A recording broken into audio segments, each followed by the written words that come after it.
നഗരസഭയുടെ ചുക്കാൻ പിടിക്കാൻ ആരാകും തലപ്പത്തെത്തുന്ന ബി.ജെ.പിയുടെ മേയർ സ്ഥാനാർത്ഥി എന്നതാണ് ഇപ്പോൾ ജനങ്ങൾ ഉറ്റുനോക്കുന്നത്.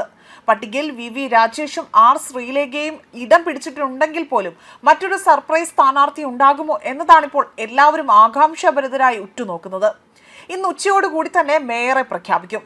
ചരിത്ര വിജയം കുറിച്ചുകൊണ്ട് തിരുവനന്തപുരം കോർപ്പറേഷനിൽ ബി.ജെ.പിയുടെ ആദ്യ മേയർക്കായുള്ള കാത്തിരിപ്പിലാണ് ജനം. ബി.ജെ.പി ജില്ലാ പ്രസിഡന്റ് വി രാജേഷ്, മുൻ DGP ആർ ശ്രീലേഖ എന്നിവരുടെ പേരുകളാണ് മുൻതൂക്കമെങ്കിൽ പോലും അന്തിമ പട്ടികയിൽ ഒരു സർപ്രൈസ് പേര് ഇടം പിടിക്കാനുള്ള സാധ്യതയും തള്ളിക്കളയാനാകില്ല എന്നതാണ് വിലയിരുത്തപ്പെടുന്നത്. സംസ്ഥാന കേന്ദ്ര നേതൃത്വങ്ങളുടെ പച്ചക്കൊടി ലഭിക്കുന്നതോടുകൂടി തന്നെ ഇന്ന് ഉച്ചയോടുകൂടി തന്നെ ഔദ്യോഗിക പ്രഖ്യാപനം ഉണ്ടായേക്കുമെന്നാണ് വിലയിരുത്തപ്പെടുന്നത്.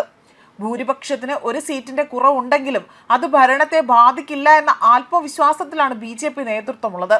മേയർ ആരാകുമെന്നതിൽ സർപ്രൈസ് തുടരട്ടെ എന്നതായിരുന്നു സംസ്ഥാന അധ്യക്ഷനായ രാജീവ് ചന്ദ്രശേഖറിന്റെയും കേരളത്തിന്റെ ചുമതലയുള്ള പ്രകാശ് ജാവേദ്കറുടെയും പ്രതികരണം. പാർട്ടി കീഴ് ഘടകങ്ങളിൽ നിന്നുള്ള അഭിപ്രായങ്ങൾ കൂടി പരിഗണിച്ചുകൊണ്ടാകും അന്തിമ തീരുമാനമെന്നും വ്യക്തമാക്കിയിരുന്നു.